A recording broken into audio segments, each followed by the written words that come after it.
Iyon na nga mga mare ay nakakita kami ng bagong kainan dito. Kaya dali-dali akong umorder na isang order na halo-halo. Iyon naman ang aking tikman ay grabe, ang sobrang sarap. Kaya na-curious ang main character na ito. Gusto rin daw niyang bumili. Abay ka ang gulo. Iyon na nga mga mare, sa mga oras na ito ay nanghingi ako ng permiso kung pwede ko pa siyang videohan.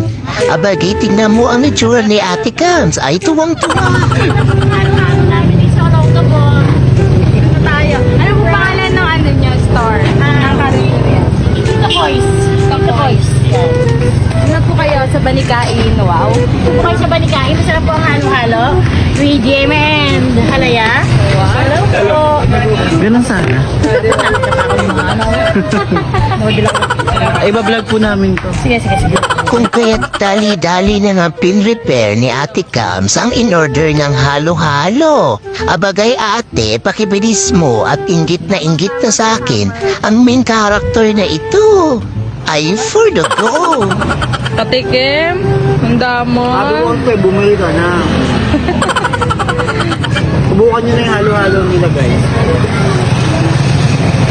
Ito lang siya sa First Street Banikain pagpasok ng Arco. Dito lang siya. Malapit dito. Yan. Para sa overload. Ayun, Paris Overload. Magkano po sir yung Paris Overload? 95 only rice with salt drinks. Wow, 95 lang guys. Subukan natin bukas.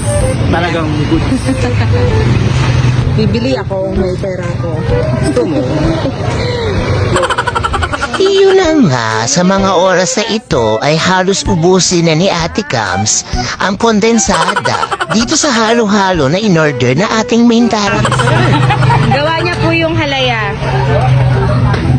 Pwede naman ang toppings, tsaka yung gatas. Ay, kumanusi ang pausan lang talaga.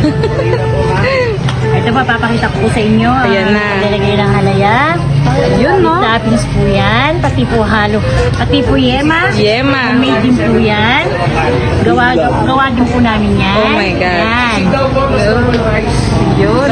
Sa halagang magkano lang po yung halo-halo? Pesos po, may halo-halo na kayo. Para na kayo nasa Chowking. Diba?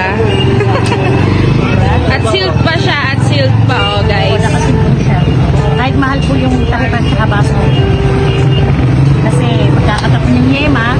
Okay. Bukas babalik ko kayo. Ito kami kakain bukas. So, ano pang ginagawa nyo? Subukan nyo na yung 50 pesos nilang halo-halo. Yeah. My God.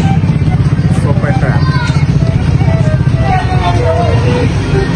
Sama.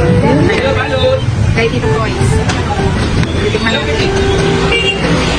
So, ayun guys, no. Kung gusto nyo ng halo-halo, dito na kayo bumili.